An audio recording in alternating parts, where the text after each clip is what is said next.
Investigate both sides of the argument, come up with your own conclusions.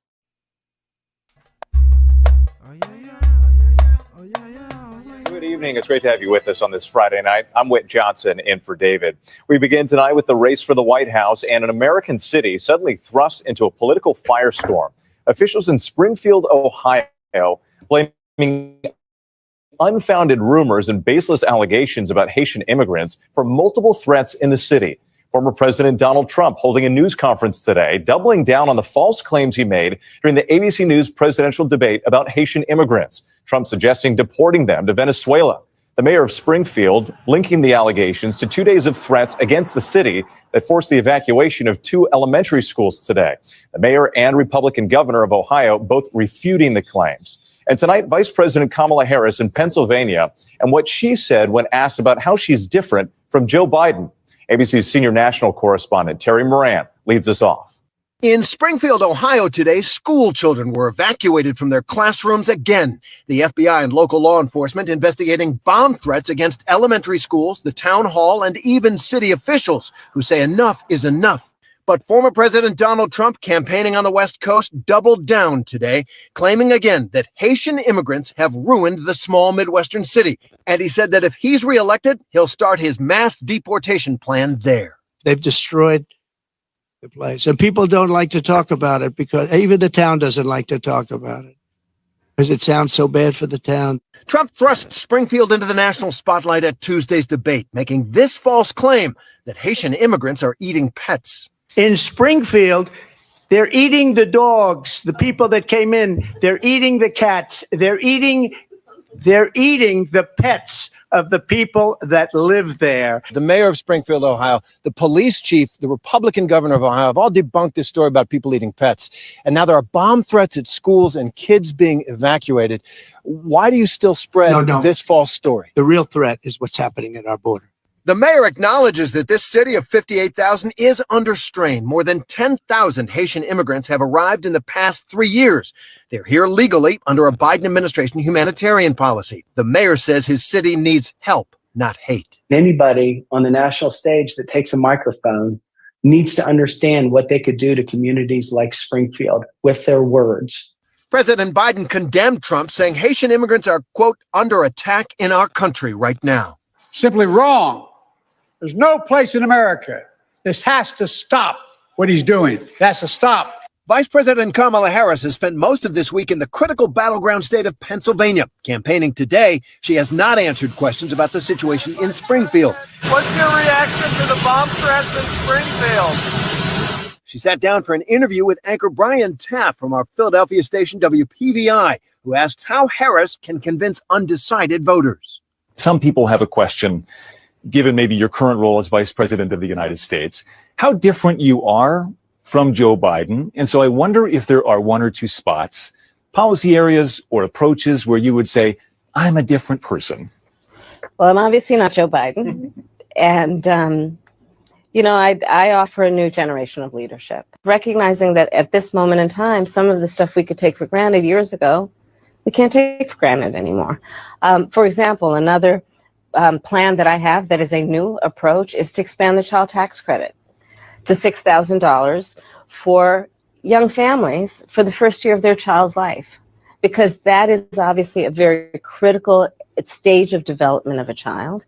And so my approach is about new ideas, new policies that are directed at the current moment.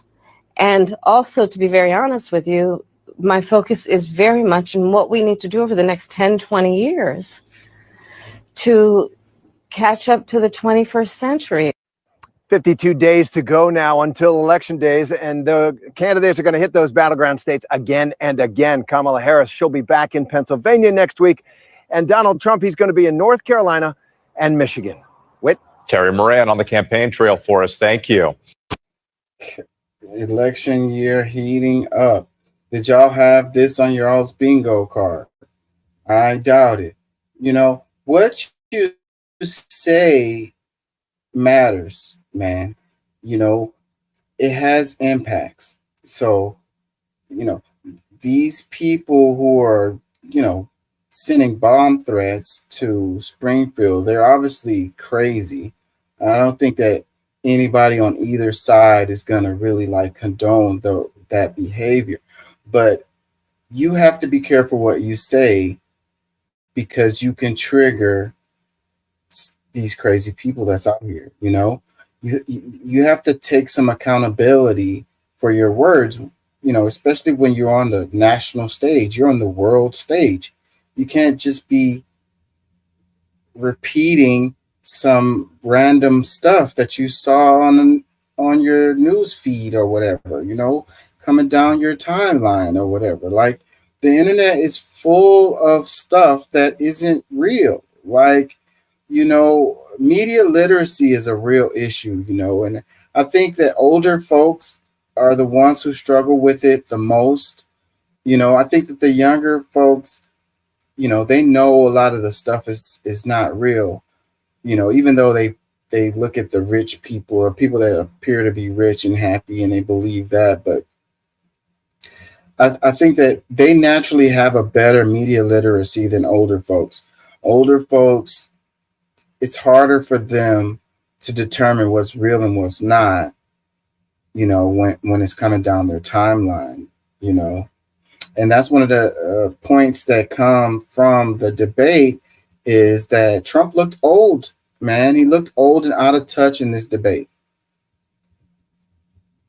And those comments were out of touch, and they lead to stuff like this. So it says the mayor of Springfield, Ohio, says the city is receiving bomb threats, which he believes have been sparked by the unfounded rumors about Haitian migrants. It comes as former President Trump doubles down on the unproven accusations. So, and it's like, there's been stereotypes about Haitians forever, it's a thing, it's a real thing. And so it's really easy to kind of like say these kind of like stereotypical comments, and people believe them because people already have their preconceived notions of these folks.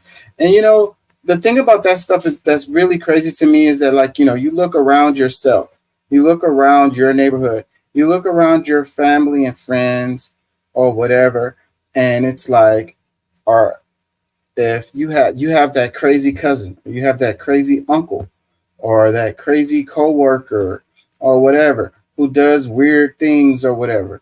And if someone came to you and they was like, they're your family member or they're your cousin or whatever, they're your coworker, they work with you, you must do the same stuff.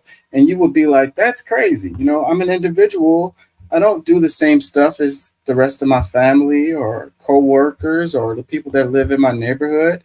Like, we don't do all the same stuff. But then when it's a stereotype, something triggers in your brain that there's a disconnect there where you can lump a group of people all in the same boat and say that they are all doing this thing. Like, that's crazy to me that you allow your brain to disconnect in that way. Because if the tables were turned, you would say it's ridiculous. It's ridiculous. Even if it's my brother or my sister or my mom. Like, no, I don't do the same stuff as them.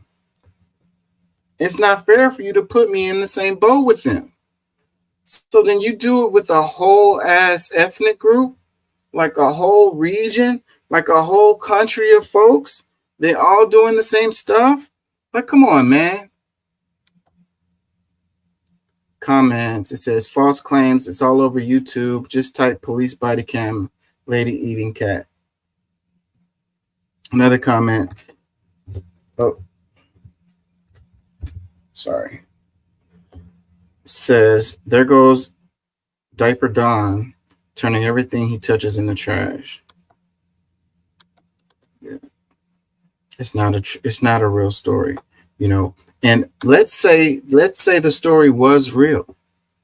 Can you say, as a result of that story, that all of the Haitians that came to Springfield are eating people's pets? Would that be a logical conclusion to come to? Comments. It says ABC can be trusted to report the true facts. Another one. And you want 4 years of this? Hell no, Harris 2024. Another one, more lies from ABC News. Another comment, just stop ABC with your lies and hammering on Trump. Another one, stop with the nonsense, Trump 2024. Another one, when will he stop? He is dangerous and doesn't care what impact his words have. He'll do or say anything to get the power back. Another one, he had a plan, but the dog ate it. Then someone ate the dog, and now it's just a concept of a plan. Like, I can't even laugh at that. Another comment, ABC News doing what they can do to get Kamala elected. Another one, arrest Trump for inciting violence. Another one, he thrives on this. We have to end this, vote blue. Another one, okay, Ohio, please take note. Trump sicked his violent MAGA on you. So think about that when you vote. Another one, and this is the spin, folks. Bomb threats because of Trump mentioning what really happened. Did the bomb threats actually happen? You know, like, you calling it a spin. Did the bomb threats actually happen? Or are they making that story up? Okay, so we come to the conclusion that the bomb threats actually happened. So then, were they as a result of what Trump said? Another comment. We have seen the videos of people eating cats. There, the police was called and they took the video of it. Fact check this. Is your people's fault for not reporting the truth. Bias. I don't know, man. I don't know how we can move forward as a community if we can't even agree on what the basic facts are. It says, We learn better when we learn together. attacks and issues, how the Harris-Trump debate played out. Minutes of speaking time and length of